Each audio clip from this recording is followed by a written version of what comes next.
Em nome do Pai, do Filho e do Espírito Santo. Amém. Seja muito bem-vindo a mais um encontro aqui no nosso canal, na Obra do Coração. Queria, assim, convidar você a ler o texto do Evangelho que está na descrição do vídeo. Talvez até você já tenha lido, mas se não leio, é bom olhar. Deus nos abençoe e que esse encontro que nós fazemos diante de Deus, diante da Trindade Santa, possa contribuir realmente para a nossa fé, para o nosso crescimento. A pergunta que motiva esse nosso encontro é: qual é a verdadeira Galileia? Nós vamos encontrar aí um Jesus que diz para aquelas mulheres: vai dizer aos meus discípulos que se dirijam para a Galileia. E esse mistério, a reflexão que nós podemos tirar dessa frase pode também nos fortalecer, e claro que pode não, fortalece a nossa fé e a nossa caminhada. Aqui, no primeiro momento, esse encontro com Jesus desperta como que dois sentimentos ao mesmo tempo. Aquelas pessoas, aqui falando das mulheres, né? Elas estavam com medo e ao mesmo tempo com alegria. Mas não se trata de um medo como nós entendemos, o medo simplesmente negativo. Aliás, todo medo, ele vem no sentido mesmo literal da palavra, ele não vem de Deus. Todo medo é colocado ali no nosso caminho, no nosso coração, pelo inimigo, para que a gente não possa avançar. Mas esse é um outro assunto. Aqui a palavra medo, ela vai ter um outro sentido, é aquele sentido de surpresa, aquele sentido de admiração, de estar mesmo assim: meu Deus, como que isso pôde acontecer? Elas estão desse jeito por conta da ressurreição. Então, aqui elas estão movidas por esse sentimento de surpresa, de temor, de medo, nesse sentido que eu estou falando, não é? Mas, ao mesmo tempo, elas estão também cheias de uma alegria. Ou seja, tudo aquilo que ele falou, aquilo que ele ensinou, é verdade. Ele ressuscitou. Então, essa alegria também está lá, conflitando com essa coisa, sabe? Quando você está diante de um fato que você não entende direito e aquilo te deixa abobado, né? Te deixa besta. Você, meu Deus, como que isso pode ter acontecido? Então, esse é o sentimento que está no coração dessas mulheres. E quando Jesus encontra, então, ali num diálogo, a primeira coisa que Jesus vai dizer é que elas devem escolher a opção 2, a alegria, sim. E aí nessa comunicação da alegria, nesse convite à alegria, Jesus também traz paz para o coração delas. Jesus vai apaziguar o coração daquelas mulheres. E por que isso é interessante a gente pontuar esse fato aqui? Jesus precisava que elas o escutassem para que recebesse ali uma missão. Ele vai fazer um pedido para elas, não é verdade? Ele vai dizer assim: vão até os meus irmãos, diga para que eles se dirijam para a Galileia. Então, assim, elas precisam estar bem, sair daquele estonteamento, sair daquela situação confusa, apaziguar.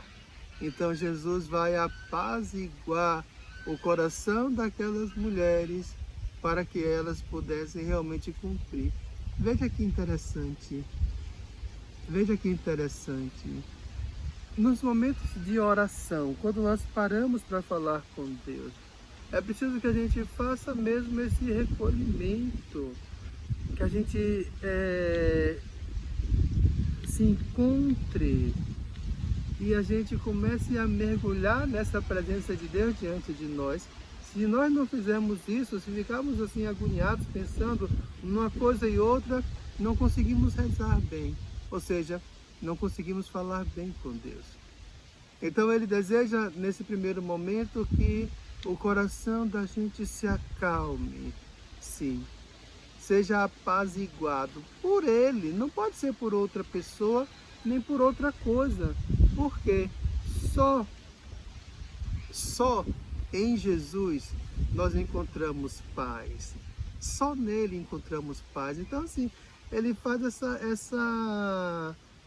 esse chamado, calma, calma, eu sei que vocês estão assim, meio que perdidas, mas calma. Aí depois que isso acontece, aí ele pede, vai até os meus discípulos, aos meus irmãos, diga que eles devem ir para a Galileia, e lá na Galileia eles me verão. Então aqui nós chegamos no ponto, o que é essa Galileia, né? O que é essa Galileia que Nosso Senhor está aqui falando? Claro que a Galileia é o local realmente que nós conhecemos, aliás, eu nunca fui lá, né? Mas que conhecemos pela Sagrada Escritura, pelo menos para quem não foi lá, e é um local geográfico, a Galileia está ali, ok? Então tudo bem.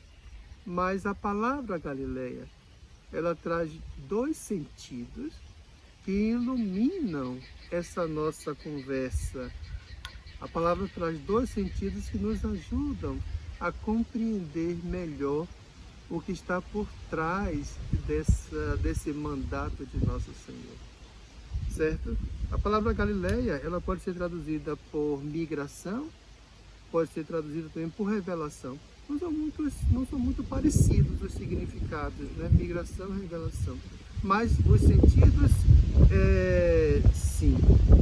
Ora, Jerusalém está ali, o berço do judaísmo. Então ele diz assim, saia daqui de Jerusalém e vão para a Galileia. Migrar. Vocês vão migrar para a Galileia. Ou seja, e lá vocês me verão. Pronto, aqui nós chegamos numa primeira parte. Lá vocês me verão, quer dizer, não só a questão do encontro com Jesus, o verdade, o real, o Jesus imortal, o Jesus consubstancial ao Pai. Agora, o encontro não era mais com Jesus, o servo sofredor. Então, na Galileia, eles vão se encontrar com Jesus tal como ele é, Deus onipotente, com o Pai e o Espírito Santo. Então, lá na Galileia vocês me verão. Aqui a palavra também revelação, que é o outro sentido da palavra Galileia. Então, lá eu me revelarei para vocês, vocês saberão quem eu sou. No primeiro sentido, de migração, ou seja, Galileia é uma região dos gentios. Então, agora eu estou para todos, sim. E em todos aqueles, isso é muito bonito, e em todos aqueles que acolherem a mim, vocês me verão neles. Esse também é uma outra extensão desse significado, né, de revelação. Vocês me verão naqueles que me acolherem. Ou seja, a igreja vai tomando um corpo, porque a igreja é o corpo de Cristo, e vai tomando esse corpo a partir do anúncio do Evangelho. Por isso, não são as mulheres que vão ser incumbidas de anunciar o Evangelho, anunciar que esse Cristo ressuscitou. Não, mas é a igreja nascente ali primeiro na pessoa dos apóstolos. Por isso que ele pede para que elas vão dar notícia em primeira mão. A notícia da vida. A notícia da vida. Então, contrapondo aquele problema lá na história das origens, né? Quando Eva vai levar para Adão a notícia de morte. Não, aqui agora elas, as mulheres ou a mulher, vai levar para os apóstolos, ou seja, e por eles para todos, a notícia da vida. Ele ressuscitou, venceu o pecado, venceu a morte. Então, a Galileia nos convida a essa dimensão de sonharmos com a nossa migração. A migração para a vida eterna, a migração para estar com Deus, não é? Aqui nesse mundo somos todos migrantes, aqui somos todos aqueles que estão passando e que vão mais adiante, que vão à frente, que não param aqui, não é? Então a Galileia nos convida a ter esse desejo também do encontro. A Galileia também nos convida a abrir os nossos olhos para ver o Cristo que está no irmão, que também se mostra para cada um de nós em cada irmão e irmã. Todos, sem exceção. A gente não pode aqui focar na ideia de que o Cristo está no pobre. Por que não podemos focar nessa ideia? Porque o Cristo está no pobre, o Cristo está no rico, o Cristo está no ladrão, o Cristo está na pessoa, porque Ele quer ser encontrado no outro. E o outro não é só aquele que é o miserável, não. O outro é todo aquele que estiver mais perto de você. Então, essa mensagem convida a quê? A mudar o nosso olhar, mudar a forma como nós vemos as pessoas. Temos a tendência para olhar para o outro e logo criar uma rotulação e naquela primeira ideia já fixar um pensamento sobre alguém. Não. Talvez a nossa primeira ideia que devemos fixar sobre o outro, não importa quem é o outro que estejamos vendo. Podemos até dizer que sobretudo no pobre, sim, mas em qualquer outro que passar por nós. Olhar para aquele outro e ver ali o Cristo que se revela para nós na pessoa. Assim nós estaremos vendo e olhando, sim, com o olhar de Deus. Que Deus nos abençoe com a graça da alegria. Abra o seu coração para compreender esse Cristo que se revela para cada um de nós. Amém. Em nome do Pai, do Filho e do Espírito Santo. Deus lhe pague. Obrigado por acompanhar. Deus abençoe sempre.